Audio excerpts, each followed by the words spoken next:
going on, everybody? I'm Josh with Combat Sports Today. I'm joined today by Dilano Taylor. How's it going, my man?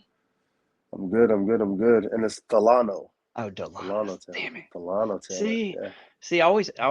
I usually ask beforehand, and I thought I was so confident with that one. It's all See, I good. should have asked. I should have asked. See, Yes, that's sir. a mess up on my part. My bad. All good. And I do got to give you a huge congrats, on that FuryFC 111 win that, just happened this Sunday. Appreciate that. Yeah. Yeah, man. I mean, from a fan's view, that was an incredible fight while it lasted. That was insane. Did that kind of play out that fast pace from the start? Did you expect that? Actually, no. I expected to be very technical and very methodical with how I word it. I knew I was gonna finish him. I already had that in my mind that I was gonna finish him. I already knew I was gonna finish him. Um, because I was very confident that I could finish him on the feet, like striking. I was confident that I could finish him grappling if I wanted to. Um, so that wasn't a surprise for me. I just kind of went out there a little John Blaze, like I was ready to work. Yeah, man. Like I said, I was in attendance there, and that was just, my wife was, I was like, this is wild. Can you just kind of walk us through that submission? So basically, when it came to the submission, I was just honestly, I don't know. It's just something that I hit sometimes. I don't really think about it. Like a lot of the submissions that I go for are just submissions I don't really think about. It just kind of whatever is there, whatever opportunity presents itself, I see it and I just jump on it. I think of all my submissions like a picture moment. Like I just snap something like, oh, this is there, go. Like it's something in my body and something in my mind says it's right there, go, do it, do it. Don't think about it, do it. So that was kind of one of those things. It was more so like after uh after that little first flurry where I caught his kick, I went back and watched the film and I was wondering like what happened to where like I was so like out of it. Like I was just like rocked. I was just I didn't know what I got hit with. Um, when I caught his kick in the beginning, I made a mistake when he did that little forward roll because I was gonna catch his kick and then return something, but he turned him away immediately and just forward rolled. So my mistake was either being all the way in, like in range, or all the way out. So either I should have smothered him or I should have just took a step back. I played that mid range game and I gave him the opportunity to like drop in and like attempt a shot. But when I was watching the footage, he wasn't even trying to go for a shot. It was like a fake shot. He was just level changing aggressively and making me believe he was gonna shoot. And me being who I am, I bit on it so hard. I sprawled so hard, and I was trying to catch myself. I was like, no, no, no, no, no. He faked it. He faked it. He faked it. He's coming back up.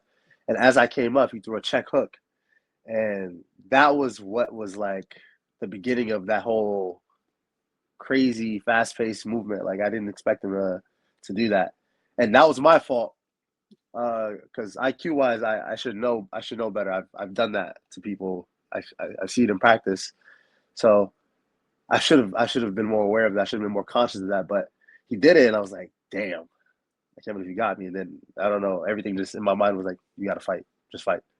And I just started fighting, and obviously, like I shouldn't be brawling with this guy. I shouldn't be brawling with anybody because I know I'm a very precise striker. I know I'm a very strategic striker. I know I can strike with the best and I can get off and do a lot better work when I'm just playing my game. But I don't know. I was rocked and I was like, oh, hell no. Nah. He hit me. I got to hit him back. So that's just kind of how that went. Yeah, man. Like I said, it was, definitely a great performance, a great fight, fans, that's the exact fight that, fans love and, racking up finishes is always a great thing. And just want to give, people quick background in case, they're new coming to you or, fans coming back into the fray. Yeah. Just to catch everybody up, you went pro in 2019. You grabbed the Titan FC welterweight title in there. You had some time in the PFL cage, and now you're on a 3-fight finish streak. What's kind of been the success behind all this, and especially this recent 3-fight finish streak? Um,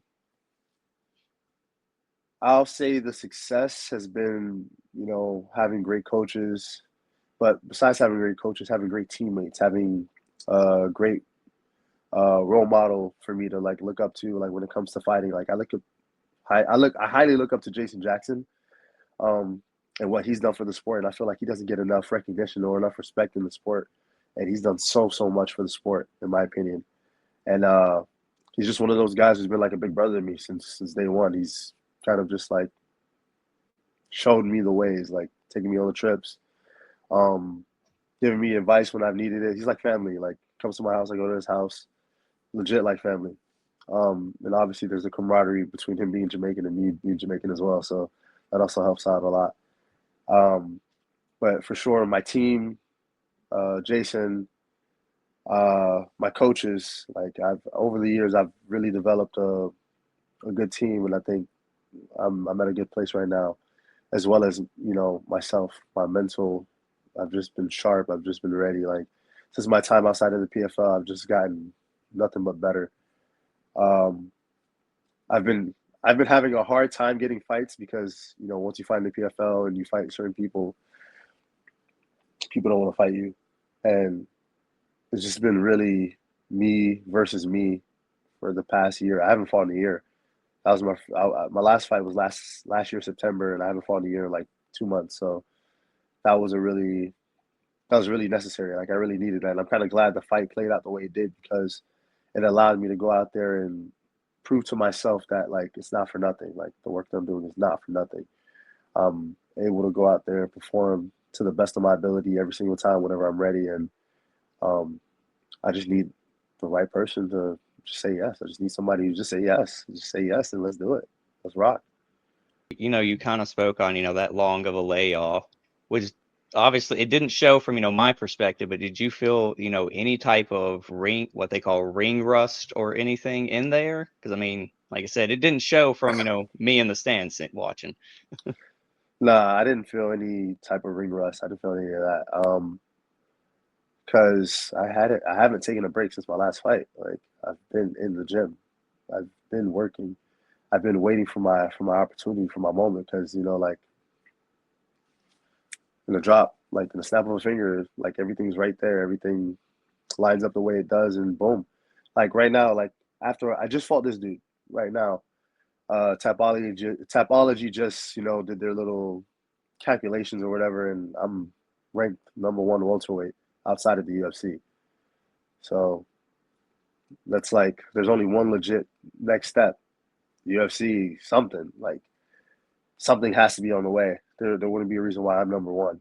Out of all the guys that are ranked or on Tapology, I'm #1 outside of the UFC. So um, at least it just lets me know that my work is for not for nothing. Like I've put my time in, and I've really been staying diligent to my work. I just need my opportunity.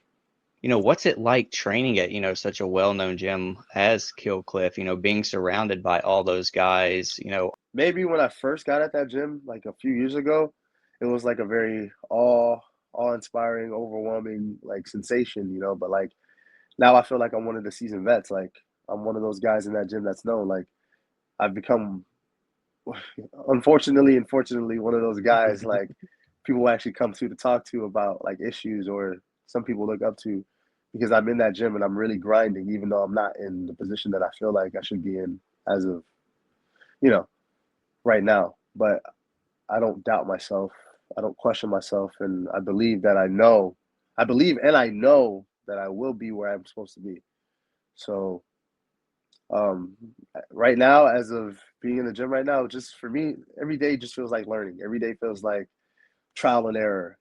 And the best thing for me is in that gym always is do stuff to where I'm forced to learn. Um, having Jason around has always been him telling me to challenge myself, test my limits, like do new things, like figure out things that I haven't figured out about myself, and explore the sport, explore like different training avenues, different training methods, like things that people wouldn't think to do or would overlook because they feel like they're too good to do it.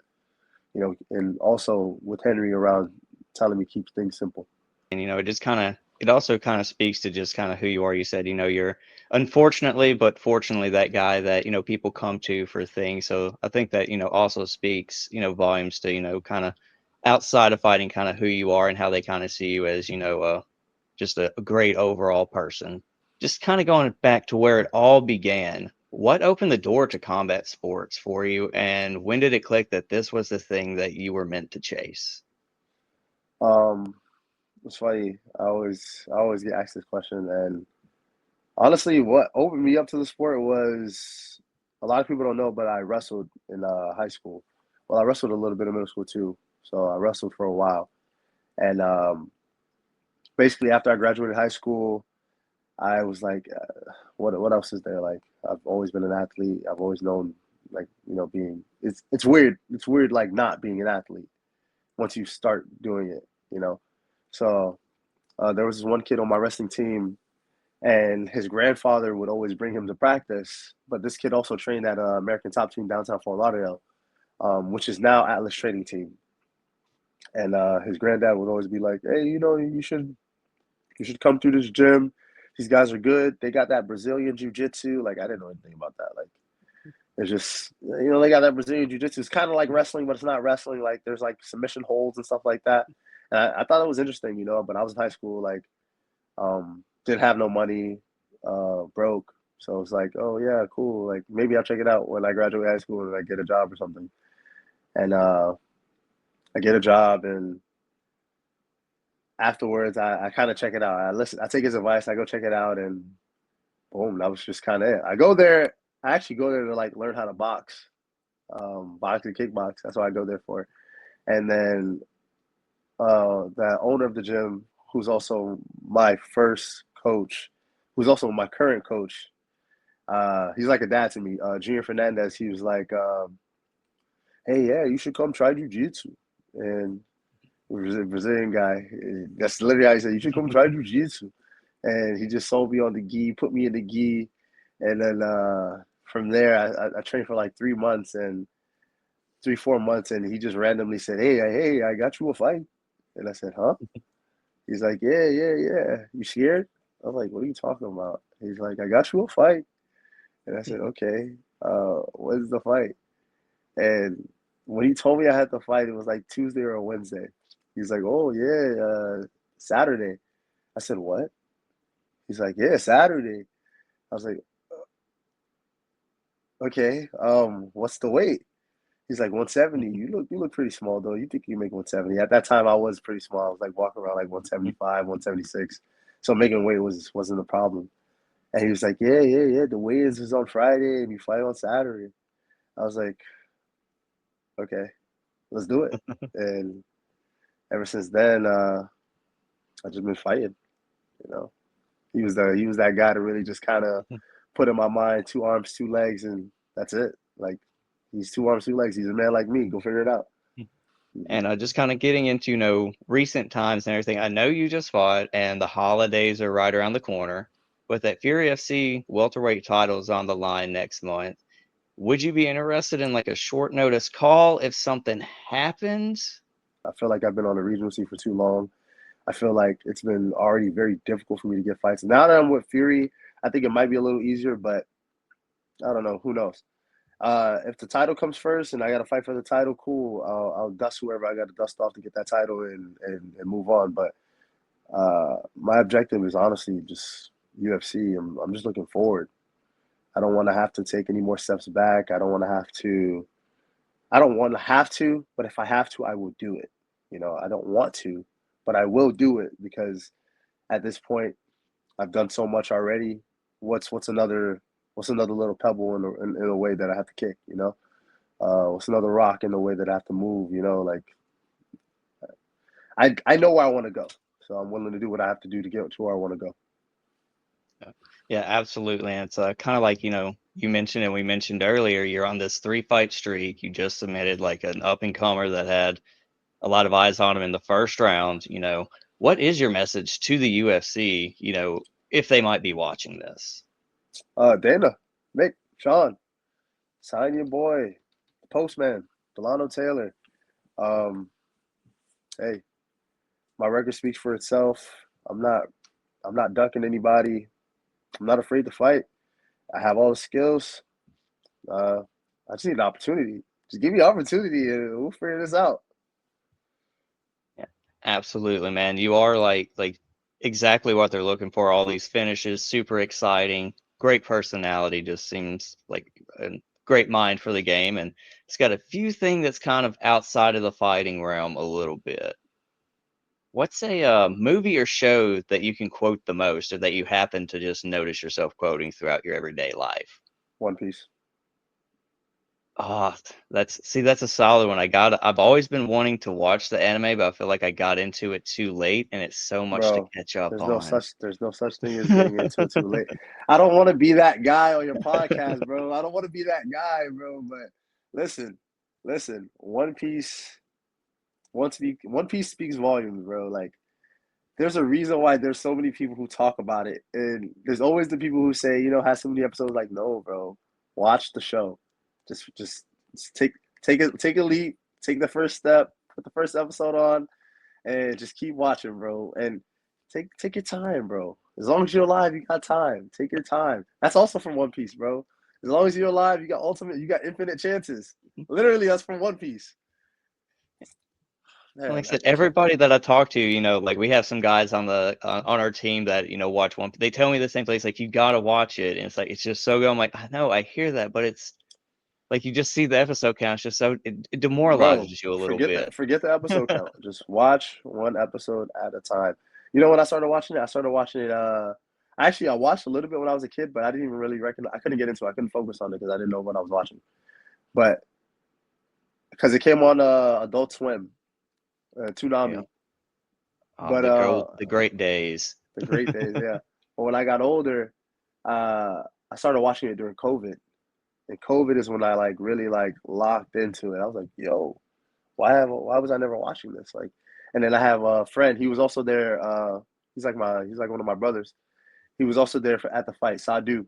He was uh he was the one who was like, bro, you have to watch the show. And I had skipped some episodes. He's like, no, you have to start from the beginning. So I started from the beginning and I watched it from the beginning, and he was absolutely right. Like, yo, watch the show. I'm definitely gonna watch it now. Growing up, I was the typical like Naruto, Dragon Ball Z, Yeah, Beyblade, Yu-Gi-Oh guy, the standards. Like I said, but I'm definitely gonna check it out now. I'm giving into the peer pressure. watch it, bro. Sometimes peer pressure is good. And what's something small that instantly boosts your mood, even if you've had like just a terrible day or week? Something that instantly boosts my mood. Like That's a good question, bro. food, music, book. You know. Usually something that instantly boosts my mood is food for sure, but I can be eating food all the time.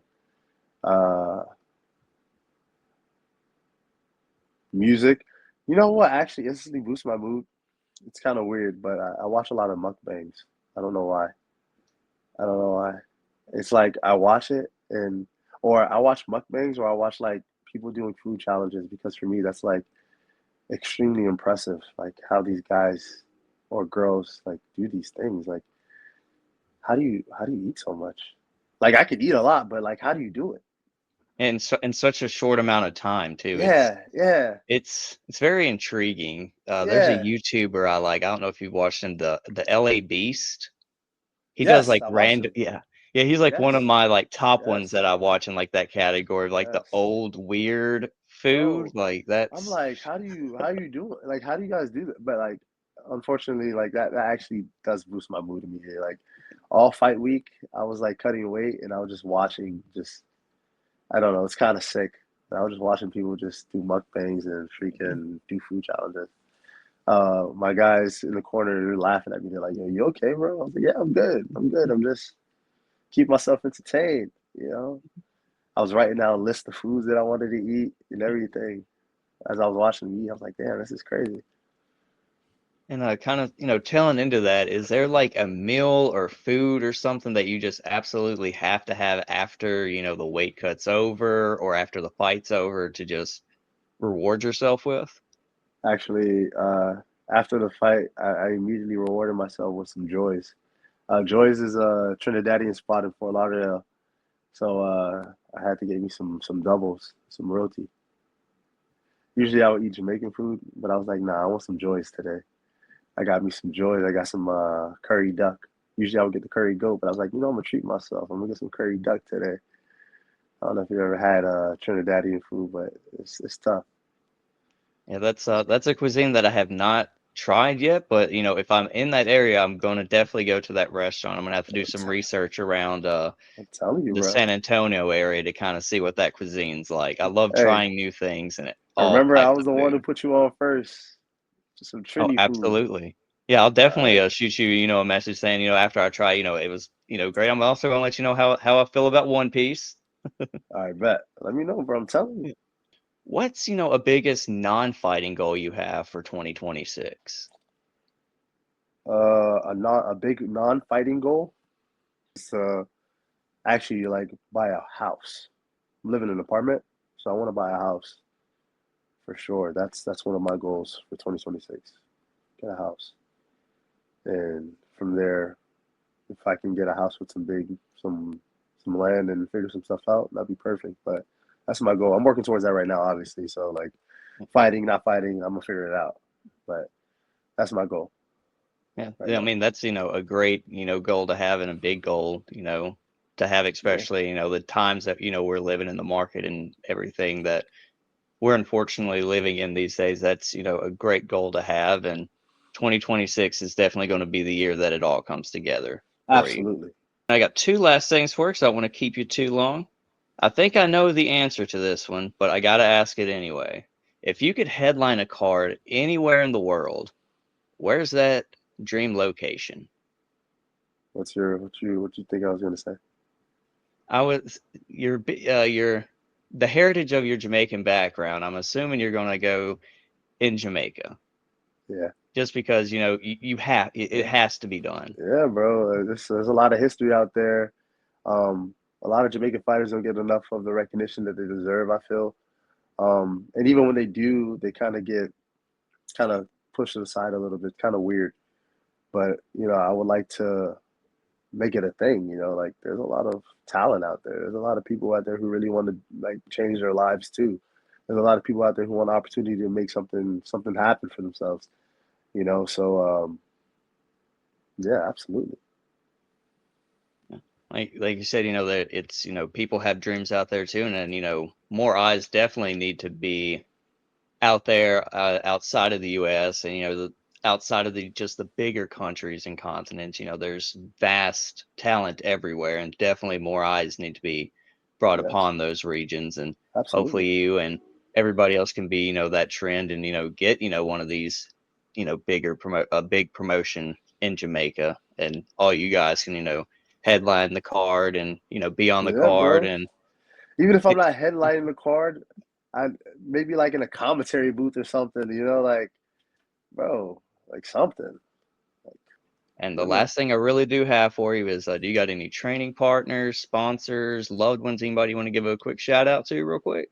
Uh, Shout out to a couple sponsors.